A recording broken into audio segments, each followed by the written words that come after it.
สบายดีสิสู้ต้องซื้อแน่นอนแต่ว่าเบิ่งก่อนมันหลายซื้อช่วยค่อยแน่ค่อยยังก็ได้ขาย ยังไม่ได้ขาย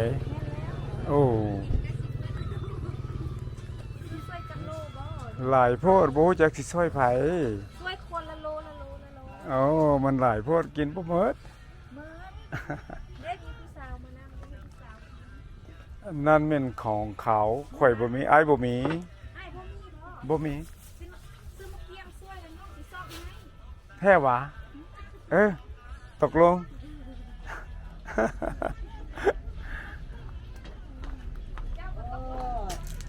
เบิ่งกันนะเบิ่งกันนะก่อนช่วยไม่เข้าได้โอเคน้อยน้อยมาเกี่ยงเนี่ยรอรู้นะหัวรู้ร้อนหัวเจ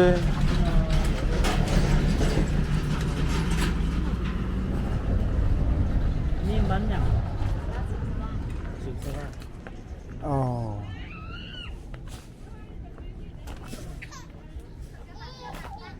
เจ้าปะโถหลายแท้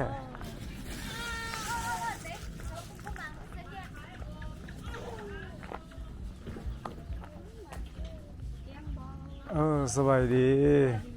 หลายโพดบ่ฮู้สิซื้อกับไผซื้อพุละโลไปมันก็หลายโพดกินบ่หมดก็ซื้อแต่ห้าน2ห้านแล้วก็แล้วนั่นจึงว่าบ่ฮู้ว่าสิซื้อห้านใดซื้อห้านนี้แล้วก็ไปซื้อสร้อยนางน้อยบอกว่าถ้าซื้อ2โลเราสิหาผู้สาวให้บางทีสิต้องไป ต้องไปซื้อกับเราซื้อแต่อาหารมาสมอนเนี่ยบางคนอยู่นั่นแหละว่าซื้อกับค่อยสิหาสาวให้ซื้อน้ำเฮาก็ได้กับผู้สาวใช่หวะแท้ไผเป็นผู้สาวนั่นก็เป็นผู้สาวไผผู้ใดเด้ผู้ยกกับเกียงหั่นแล้วจะมีผัวแล้ววะยังเจ้ามีผัวแล้วยังโอเคเช็คหน่อยสิซื้อ2เผาโอเค2โลท่าก่อนสิซื้อ2โล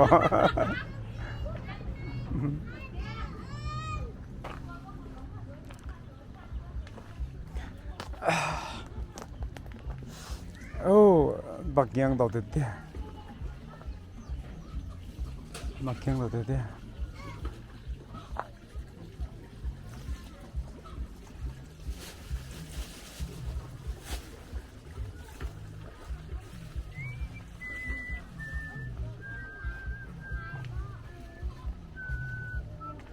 สบายดีมาเกียงหลายโพดบ่ฮู้จักสิซื้อกับไผช่วยนี่แหละซื้อก็ได้บ้านคนไม่เท่าซื้อได้อยู่ถ้าว่ามี2หรือ3อันแม่ค้าก็เฮาสิฮู้เฮาสิซื้อกับไผก็นี่มาเกียงหลายโพดบ่ฮู้จักสิซื้อไสมันก็คือกันคือกันนั่นแหละผมอยากซื้อซอยไม่เท่าบ่แม่นคุณมองวะบ่แม่นบ่คุณยาววะมันก็คือกันกับกันนะคือกับคุณมองกับคนมองเลยแม่นแล้วปลูกเองวะนี่ซื้อนำพี่น้องโอเคซอยไม่เท่าจะรู้โอเครถความเต็นที่ขึ้นเรือฮะมีเกลือนี่นี่มั่งเฮียมืดมีเกลือซื้อซอยโอเค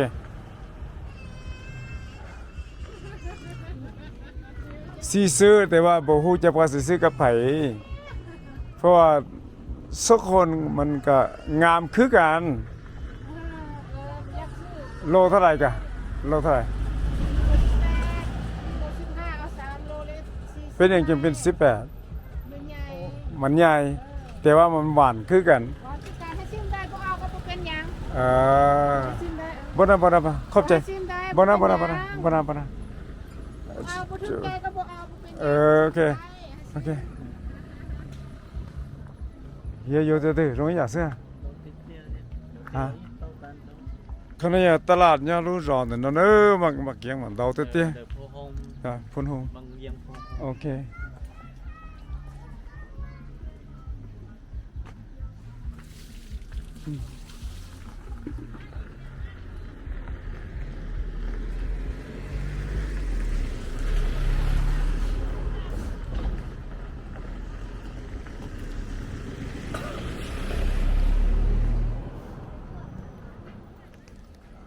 สาวน้อยงามๆสิซื้อกับสาวน้อยโลหนึ่ง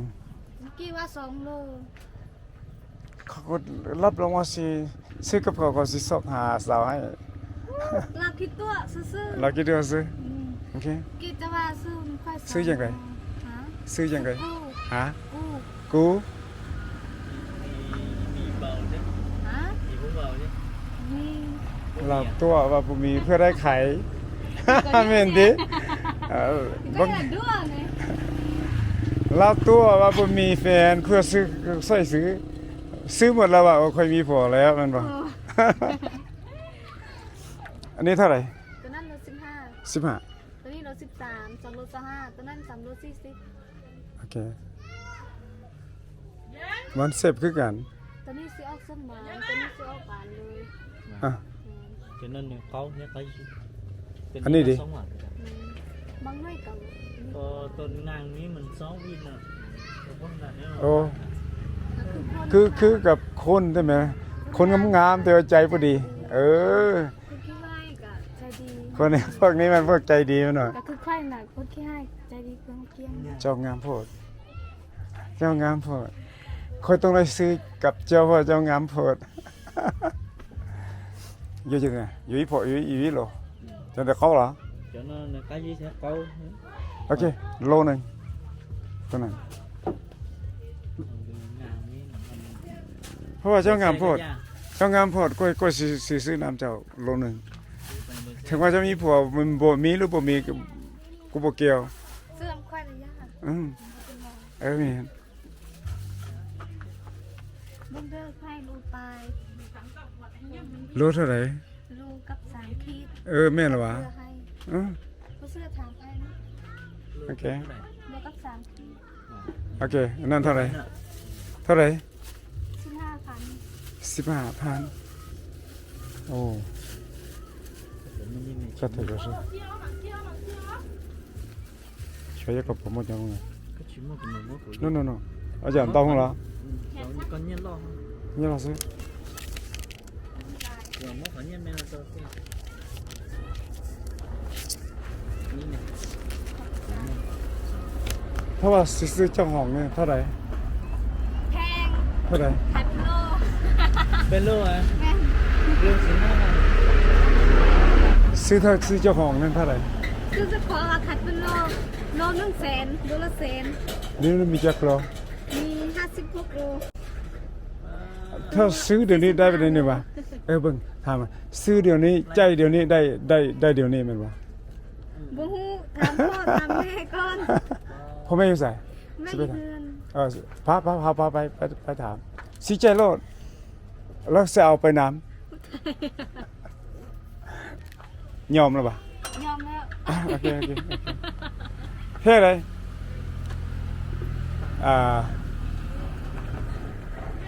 จักรล้าน บ่ฮู้ ถึกจักรล้าน ถึง100 ล้าน 100 ล้านเท่าไหร่โอ้ยอม ในกายเยอะอยู่ก็ไหนมันเตี้ย ว่าสิซื้อเจ้าของ ซื้อเจ้าของ ซื้อเจ้าของ100 ล้านวะ มันจะตัวแม่ประเทศเรายังบ่มีภูมิแพ้คนนี้ คนยากเฮาไล่เป็นขัน โอ้ ซื้อคนเอาไหม มันบนนักเท่าไหร่เราว่าเราซื้อขายถ้าซื้อแล้วจะขายเป็นกิโลแต่มันน้อยๆมันบนนักกูก็สิขายกูก็สิซื้อ ข้าวหัว6 ขัน น้องยังใหญ่มันบ่อยก็ยังสิมีน้ำหนักผู้นั้นแหละบ่ฮอด50กิโลกูซื้อรถ แม่นติบ่ฮอด50กิโลกูซื้อรถแต่ว่าซื้อแล้วกูสิเอาไปนำแต่นี่เด้โอเค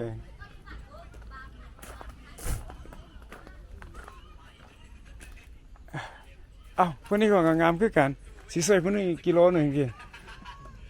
เอามากิโลหนึ่งเท่าไหร่ 18 18 15ซะ เป็ด 15 ตัวนี้ 15 ตัวนี้บ่ได้ แล้วตัวนี้ก็ได้โลหนึ่ง โลตัวอย่างตัวนี้บนบ่ซ่องบ่ หวานวะ 4 บาทคือเจ้าของนั่นแหละ ตัวนั้นน้อยนึงได้บ่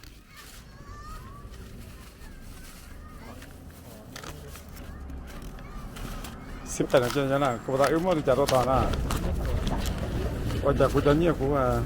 Mỗi phụ đi cầu chí 아, 뭐 mình xin 있어. 뭐 đợt mấy rồi. Đại nó cái này nó thì cầu gì cho nên mà trỏ lò. Đợt nó tí bây giờ nó. Bây giờ ít tháng à. Ít phá chứ, giờ bây giờ. Nó do cầu gì lò. Có gì đó. Chỉ nó lái đấy. nhá. Chỉ là Nhưng chỉ giàu thế. Đúng không nào sao? À. Ok. Cho nên mà trỏ lò.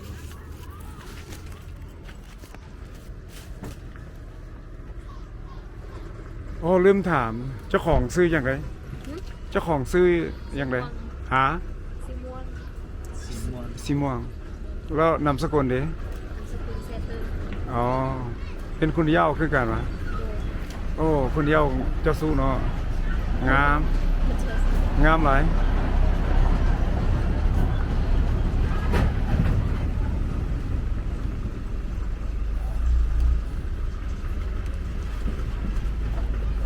Thì coi sẽ do.